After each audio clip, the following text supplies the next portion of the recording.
YouTube? Dawson Ryder here, and welcome to my review for Gozyuger Episode 6, and The Weird is back. So this was a very mixed episode. In a lot of ways, a big episode with a big backstory reveal and a huge cliffhanger, lots of really cool stuff, but the very eccentric tone of the first handful of episodes was back. I think the last two were the most grounded it had been, feeling more, not traditional because Gozyuger's structure is still different than a lot of Sentai, but it felt the most normal in terms of tone, with less off-the-wall stuff, and this episode definitely brought that in one specific segment, which made it a little bit of a mixed bag. But before we get started, does anyone want to get out? Does anyone want me to stop making that joke every time I say before we get started? Because I can't stop hearing it in my head whenever I say before we get started. Just some small notes. At the beginning of the episode, you have Horu gardening with the Tegasword and Ryugi flying off the handle, which I thought was fun. And there was kind of a reoccurring bit about him being kind of unstable, which I just thought was fun. Like during the dodgeball game, he like yeets someone into the wall with a dodgeball. He like accidentally hits Blue during the role-playing game. It was just very funny. I just really liked that for some reason. Also, I really liked the little note that like Kijiro was really excited to play games because he was old and he just kind of got to be a kid again. I thought that was fun. The core premise is you have the Tokansu guy. Now I know his game, well, he has a game here, but his name is like Tokanatsu or something, but I like to call him Tokansu because this is my video and I make the rules. Don't forget. Anyway, Tokansu is like summoning them to have a competition for the rings, but he's also supposedly working with the villains now. And I felt like that aspect was unnecessary by the end because he obviously turns around and is like, I'm not working with them, and he had his own motivations for like bringing out Goju Wolf's emotions or whatever and revealing his backstory. But I feel like him working with the villains was completely unnecessary. If the reason they did it was to get the villains involved, I don't think they needed that because the villains would probably show up with the chance to get rings anyway. Regardless, though, he's like, Harriet Jones, Prime Minister, come to my Vokenger Adventure Castle, because he uses the Vokenger ring to manifest the Adventure Castle to have 3 different games. And it's funny, because I was thinking about this last week. I really like how they use the Sentai rings as almost an amalgam of the way we've used legendary gimmicks for Anniversary Series so far. Obviously, with like basically Gokai changes, but then the way the rings work also is very Zenkaiger-like, where it can be something like an ability, like when they use the Jetman ability or the Time Ranger ability. They did stuff like that in Zenkaiger a lot, or something like a reference, like here with the Vokenger Castle reminded me of stuff like the Jetman wedding episode reference in Zenkaiger, so I think that's actually a good bit of fun. The first 2 games are just dodgeball and tag, just kind of harmless. Like, I like the way Gozyuger has a change in formula, so it isn't just, here's a monster, let's blow it up, it grows big. You know, you still have that, but it's changed around a little bit. It's not like this was revolutionarily different like Dawn Brothers or King Odra in structure with just some silly games, but I like it. But the third one, though, where you have this weird playing house thing, it was really weird. Like, in a way, on paper, it's far from the strangest thing Sentai has done, but just something about the way it was done was just so weird. I feel like I stumbled upon someone's fetish video. Like, it was just a weird vibe. Like, Gozyuger's weirdness is a weirdness I have not seen from any other Sentai, at least in terms of the vibe it gives me.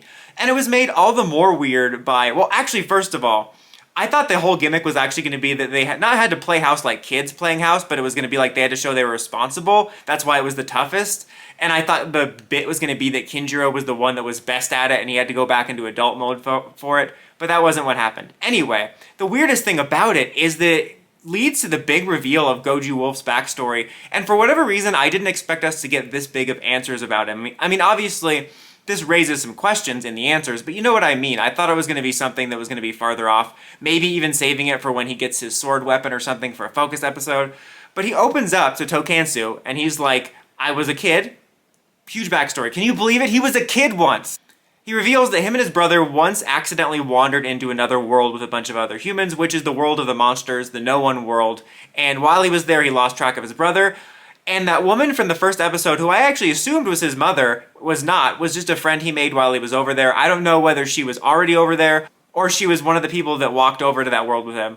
But he lost both of them, and then at some point, around nowish, it seems when he was an adult, you know, within the last, I'm going to presume, year, maybe, I don't know, he wandered back into our world and then found that his family had moved on. So, several big things there. I think, in a way, even though this didn't feel like a Goju Wolf focus episode in the way the last 2 felt like Green and Black's focus, it felt like his more grounded moment to get us invested in his character.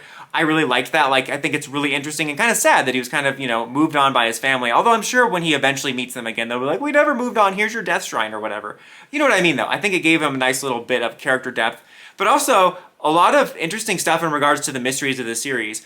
In the flashback in the first episode, it was clearly some sort of different world, and I was curious, like, okay, was that maybe where he lived before this, and then when all the Sentai worlds merged, he came to our world, and now we find out he was from our world and just popped over there, and I'm curious how that ties into what happened in episode 0, episode 1, about like all the worlds seemingly merging, and I'm going to touch on that again at the end because it also ties into some of my talk about the cliffhanger. But so weird that this happened, especially in kind of a more somber toned flashback, while you have Tokansu wearing a Bozo the Clown looking wig, just ridiculous.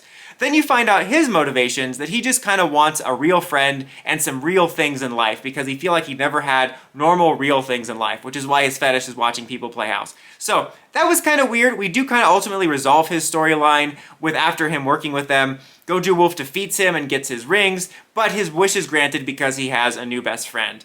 Now, this was a little mixed because I felt like the change in his tone and just wanting a friend and everything, it was a fine motivation, but it felt like such a 180 turn from him being the manipulative character he was in the first episode, and I thought he was going to be kind of this, not evil, but kind of gray area politician character that was going to be around a little bit longer.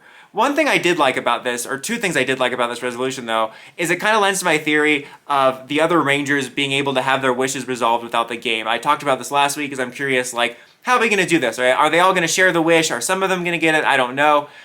But I thought maybe you could have a situation where most of them get their wishes resolved outside of the game and then one of them gets their wish, which is kind of what I hope happens, because I feel the cliche, you all get your wishes, is, well, cliche. So I like that it kind of lends to that story.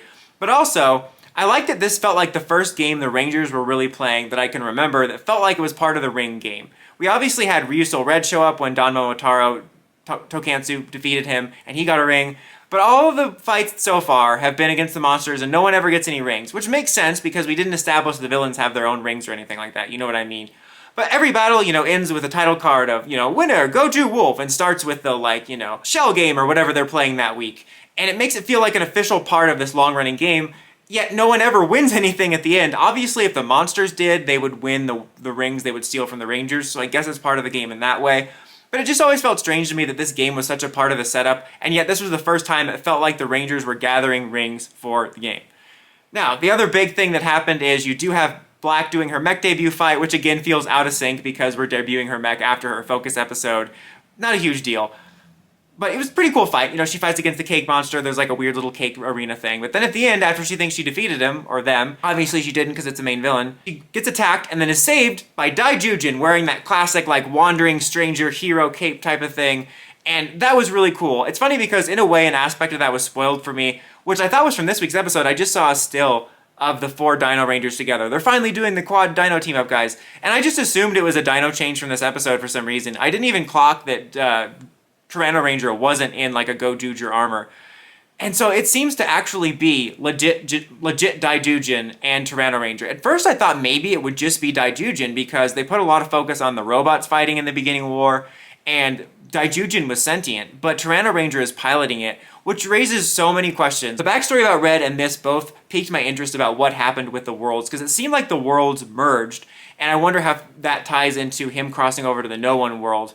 But also, I kind of assumed that the Sentai worlds all merged, and then it worked like a Once Upon a Time curse. If you haven't seen Once Upon a Time, that's not going to make any sense. But in that show, basically, all the fairy tale characters got trapped in our world, and they got cursed identities. They got different identities in our world. And I thought that's what happened, like with Taya, is that all the Sentai Reds, or whoever we meet, is going to have a different identity, and then they'll maybe get their memories back. But we have possibly actual Tyranno Ranger here, which raises the question of how that works. Maybe when he found the Tyranno Ranger ring, he broke out of that. Obviously, he's here because they're releasing the Tyranno Ranger figure, and also I think that the Robot Universe Daijujin finally came out. And that reminds me of, I wish they would have waited for that line for this year, because that makes so much sense. Instead of shoehorning in those 3 Sentai cameos into Boom Boonger, this is the perfect series to have an excuse for random Sentai cameos to promote your random Sentai anniversary merch. I know the reason this is happening business-wise is because of the toys, but it also works for the anniversary story for this. Another mystery I wanted to touch on real quick was his missing brother, who will probably meet at some point. We have 2 missing siblings now. They're going full Toku tropes with the missing sister, missing brother. Some people were theorizing that Bouquet was going to be Usami's sister.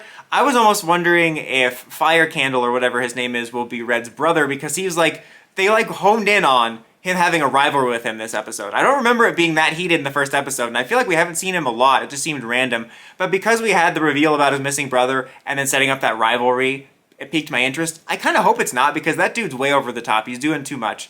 And if it is the case, I hope they're both not the siblings. They're both not part of the villain camp. I hope one of them, the missing siblings, is either someone we haven't met yet, like they just straight up find him, or maybe another character we meet later. So this episode was very interesting, a very mixed bag. I'm still very much enjoying the show, and I'm very, very intrigued by the story, but it was just very strangely paced with the weirdness, with the big reveals. It would honestly be a better episode for me if that weird role-playing thing just wasn't so just odd and weird. But I really liked the big reveals about his backstory because it made me more curious about the bigger mysteries, it added depth to his character, and I thought the cliffhanger was a great cliffhanger for an anniversary series. But sound off your thoughts in the comments as always. Until next time, don't forget to like, comment, subscribe, and climb the steps and ring that bell so you get notifications for all my videos. Dawson Ryder, signing out.